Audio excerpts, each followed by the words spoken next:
Hello and welcome back to the Ultimate Fighting Casuals. Now, have we got an episode today? Oh my god. UFC 260 is 2 days away, 3 days away. It's literally right around the corner, mate. Are you buzzing? I'm basically shaking. I'm so full of anxiety, mate. STIPE and NGANNOU. It feels like we've been talking about this one for so long. Obviously, it's their second meeting, but to look ahead at the cards, kicking it off, what we want to start talking about is Sean O'Malley versus Thomas Almeida. Yes, that's it. Thomas Almeida. Yes, I know it. Yeah. Literally completely blank. Sean O'Malley, Thomas Almeida, just before the co-main event. I really think this is going to be fight of the night. Yeah, you've called that early. Yeah. Sean O'Malley coming off a loss to Chito Vera. Obviously, the leg kick.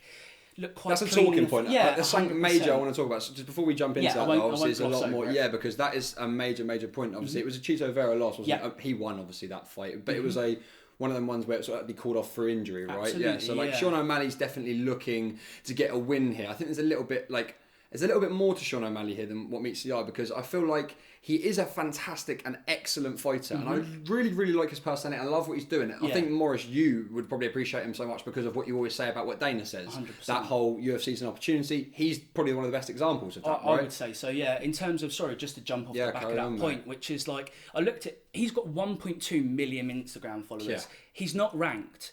So that's ludicrous. I know. He's never fought. The best fighter he's fought is Chito Vera, and he was ranked 15. So to put it into context, where he is in the social rankings versus the actual UFC skill rankings, if you like, I'd say he's got a lot more clout than he's shown in the cage. I would say he's the most known bantamweight. It's literally right there right now. Oh, right now, mate. Yeah. Right now, I know this through work chat. I would say more people at my work know Sean O'Malley than Peter Yan with ease, Sterling with ease. Maybe like Sandhagen's a little bit up there because of his recent knockouts. Garbrandt maybe because of a few years of TJ. But like what I'm getting at is Sean O'Malley has done something that a lot of other fighters envy and would love 100%. To be in that position, right? But he plays on it, and that's his bargaining chip in a lot of fights. He's come across a little bit arrogant on Instagram, actually. Yeah. He refuses to take that as a loss. I'm not sure. That's the point I was getting at, right? He says he's 12-0 or whatever it was. I think that put him 12-1, right? Yeah. He pretends it wasn't a loss and skips over it. Whether that's a little bit of a play, but he does come across like he believes that. I'm not a fan of that personally. What happens inside the octagon is fair, and it had to be decided in that way. Obviously, it can be unfair. We've seen that the last few weeks, right? 100%. But just to say that wasn't a loss or just not on your record at all is a little bit silly for me. But I mean, he's playing up to it. I think he's still a great fighter, and I do favour him on this personally. What about you, mate? I mean, want to talk about his opponent a little bit more? You know more than me. Yeah, so Thomas Almeida looked actually really quite poor in his last fight. I think some octagon rust really played a part. I can't remember the guy he fought. It's like Martinez, I believe. But he just looked a bit slow, didn't really get going, and ultimately lost control of the fight and lost it. So he's coming back. Obviously, he was at 145 before and made a sort of decent run towards the title. Obviously, dropped down and is sort of refocusing himself. But I really do think that Sean O'Malley is a kind of different level of striker. His technicality. But the mix of both of this, right? People apart. Yeah, exactly. So the mix of both of them maybe could come together quite well. I just said you have to be a fighter, and that's what's going to be a fighting like contender. I think it definitely has potential for that. I'm really excited actually to see Sean back in the octagon, just 100%. To have him back in general. So yeah, absolutely keep an eye out for this fight. It's going to be a real banger. So we're going to look at the co-main event. Unfortunately, Volkanovski Ortega is off, but in its place is Tyron Woodley versus Vicente Luque. Very, very interesting fight actually for Vicente Luque. So he's on a 2-fight winning streak in the welterweight division, and Woodley has lost the last 14 rounds in a row. Every single round. And it isn't up for debate. Obviously, Kamaru Usman, Gilbert Burns, and then in his last fight against Colby Covington, he got finished 1 minute into the 5th round.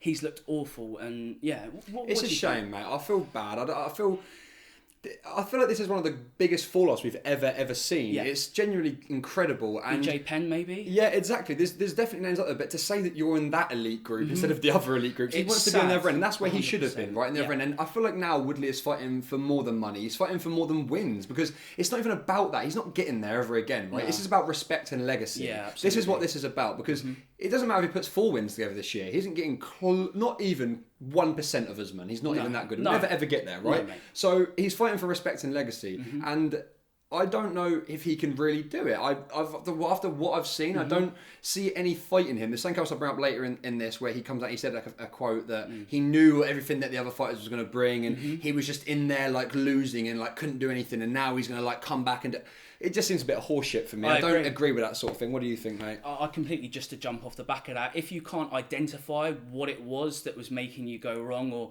ultimately change stuff, I think that we've seen fighters lie to themselves. Well, he did. He literally did that. I think 100%. He did that. He made said the that for the same last 3 noises fights. before the Covington fight, before the Gilbert Burns fight. So, look, I don't dislike Tyron Woodley as a person, but ultimately we lose time as fans, and we want to see the best fights, the biggest fights, and what makes the most sense for the division. And actually, I think Tyron Woodley is taking up a number in the rankings. There's guys like Khamzat Chimaev that aren't even ranked. So give some other guys a chance, actually. He's a co-main event.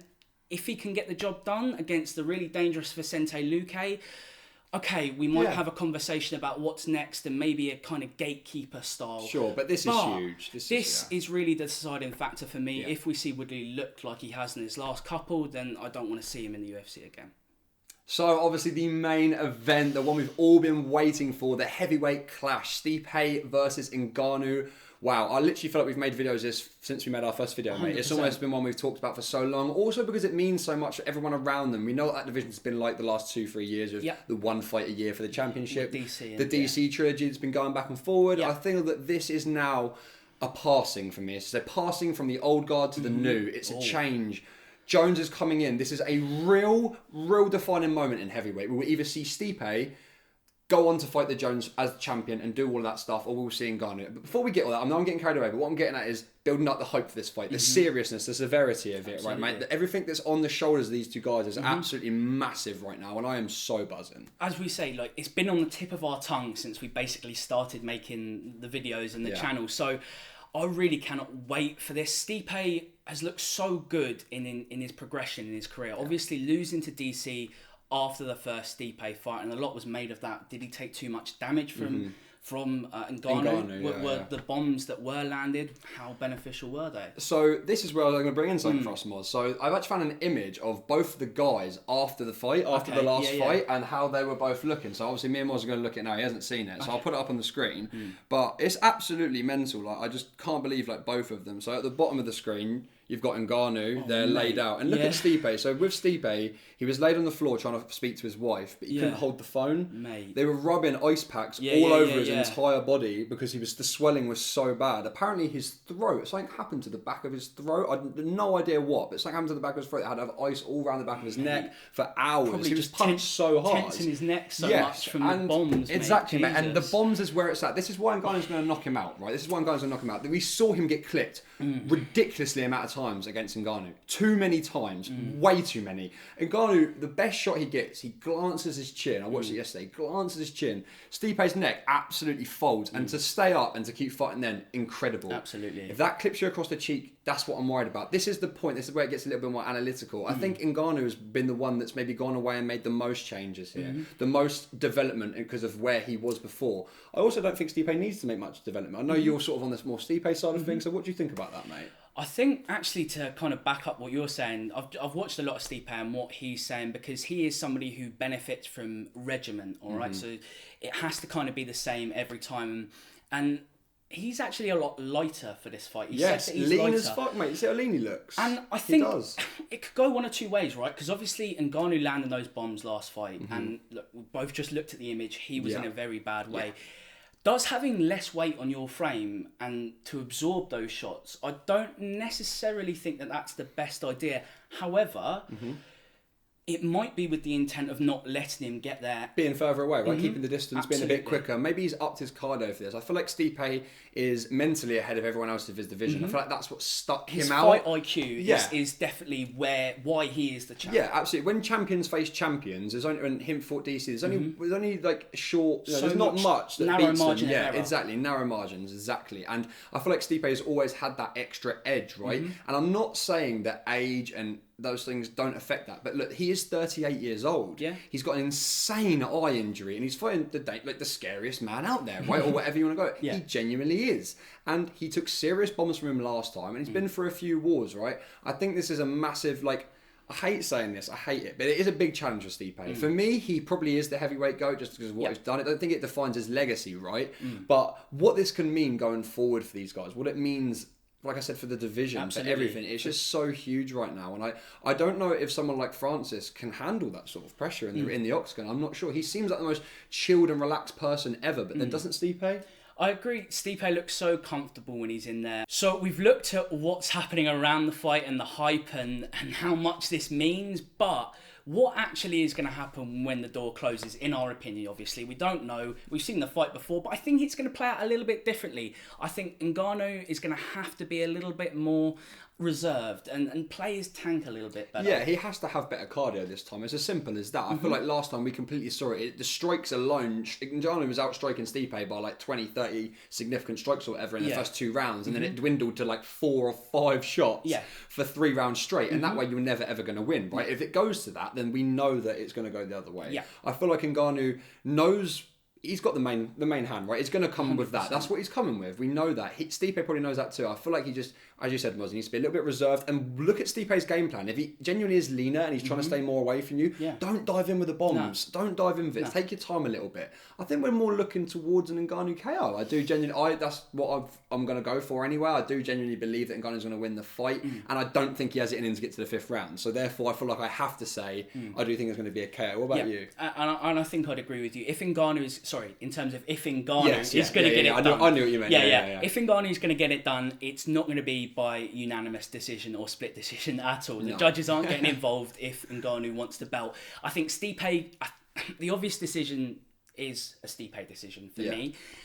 But my fruity pick is 3rd round rear naked choke. I think that we could see some grappling exchanges play out a little bit more. I think it was a little bit basic in the fight, and Stipe just wanted to control Ngannou and make him work. I think we're going to see that submission offense actually be threatened and give Ngannou something else to think about. So it's not just the same thing. Oh, if he takes me down, it's just to work me. He just wants to get my gas tank. Let's get up. No, he's going to be behind you, choke the air out of you, and Stipe Miocic will prove why he's the heavyweight GOAT. Okay, so I'm actually really interested to see the general public consensus and opinion on this fight this weekend. 100%. I feel like we're split directly between me and you on where we think it's going to go. So I took it to Twitter, searched up a few hashtags, looked on a few, like Bisping always gets loads of replies, looked on a couple of his stuff, see what people were saying. So I've got a couple of people here saying, I feel like I could be wrong, but Stipe's going to win.